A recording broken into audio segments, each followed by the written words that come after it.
What is up, world? Welcome back, Charge the Game podcast, and fresh off of the Caitlyn Clark monster game, guys. The $1 million question I have is, if Caitlyn Clark keeps up this trajectory, does she have the chance to become this year's most valuable player of the year?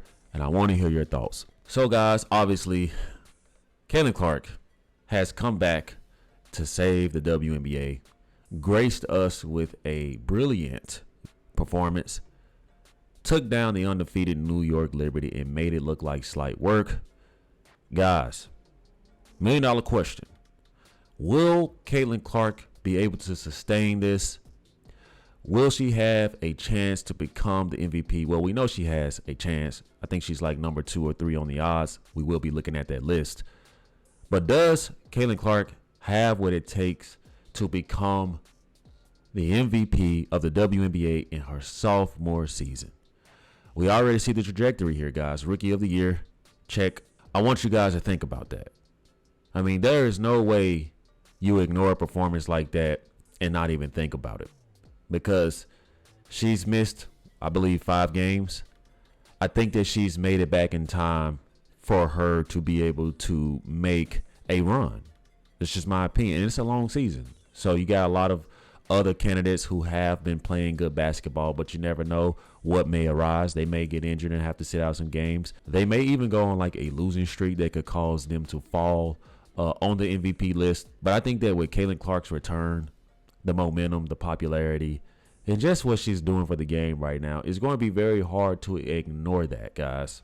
And if you guys look, as of June 12th, these are the WNBA regular season MVP 2025 odds. You got Napheesa Collier with the Minnesota Lynx. She's, of course, guys, a minus 375 right now. And you got Caitlyn Clark right here at number 2 on the list at 400, guys. I don't think that Aja Wilson is having the best season, guys. Breonna Stewart, of course, she's a dog. Sabrina Anuski is a dog. Alyssa Thomas, I don't see that happening. Kelsey Plum, I don't. And I don't see Sabali. And I don't see Sabali making any type of noise out of the list of candidates here. So in my opinion, I think that it's best to focus just on the top 3. Realistically, Napheesa Collier has the best chance to win it this year. Especially after the finals, guys. They probably feel a little guilty, right? We know that there was a controversial finals that happened. The New York Liberty won. So they probably want to gift Napheesa Collier this, but my goodness, guys, Caitlyn Clark, she's making some noise, man. Caitlyn Clark has come back with vengeance, and she just may be number 1 in the end. As will the stars align this season for Caitlyn Clark to cash in big on the 2025 MVP? That's the $1 million question. You guys let me know in the comment section what you guys think about that. And I also want you guys to keep in mind that last season, in Caitlyn Clark's rookie season, guys, she was number 3 or number 4 in the odds. So it's not by surprise that she's number 2 right now. I think that she definitely has a chance to eclipse that and become number 1 in the end. You guys saw what I saw yesterday. There is no reason to doubt that. This young lady is insane, man. But you guys know WNBA politics. They probably don't want the white girl to have anything. She's already the face of the league.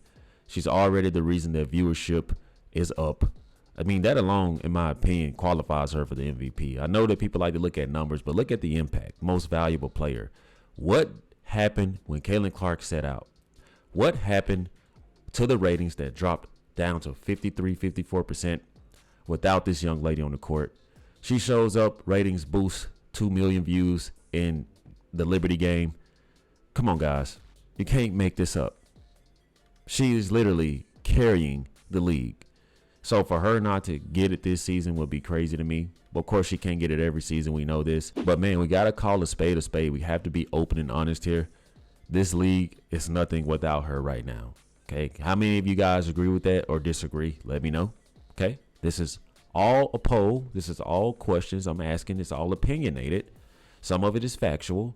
But for the most part, I just want to hear your opinion. You guys let me know if you guys are following or not in the comment section, okay? It says that Minnesota's Napheesa Collier is the heavy favorite to win the 2025 MVP at minus 375 over the last 3 weeks. Her odds shortened from 115.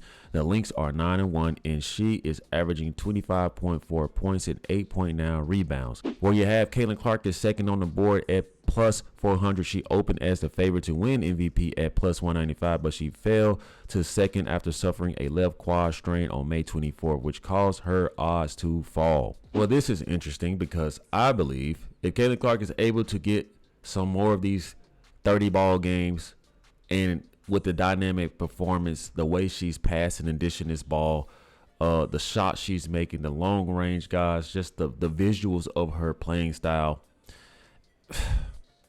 it's going to be hard to beat that. So whatever Napheesa Collier is doing, man, she's going to have to go a little bit harder because Caitlyn Clark is gaining traction, man, and she's gaining traction fast. It's not too often you can sit out 5 games and still be number 2 on the list. That goes to show you the generational talent that she is. It also goes to show you just the difference she is amongst the rest of the 140 players in the WNBA. Only time will tell. Still a long season to go. I want to hear your thoughts. Let me know in the comment section, guys, what you think. Will this be the year that Caitlyn Clark breaks through and get that MVP? And or will she be competing for a title? Because you guys have to think about this. The New York Liberty guys were undefeated. They're one of the best teams in the league besides the Minnesota Lynx. It was looking like it was going to be the Minnesota Lynx versus the New York Liberty again. But after seeing what Caitlyn Clark was able to do, I mean, fresh off of an injury, not even really warmed all the way up, not even really playing herself back into basketball shape for the most part, she took them apart. So what does that tell you guys? It's looking like the Indiana Fever are going to be somewhere deep in the playoffs and around that championship bubble.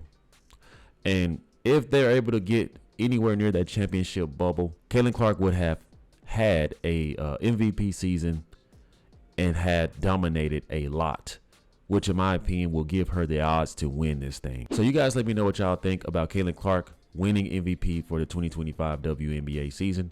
Drop those comments in the comment section, guys. Thank you all for watching. Don't forget to subscribe to the YouTube channel if you haven't. Also, guys, hit that like, share, and notification bell for future content. Peace.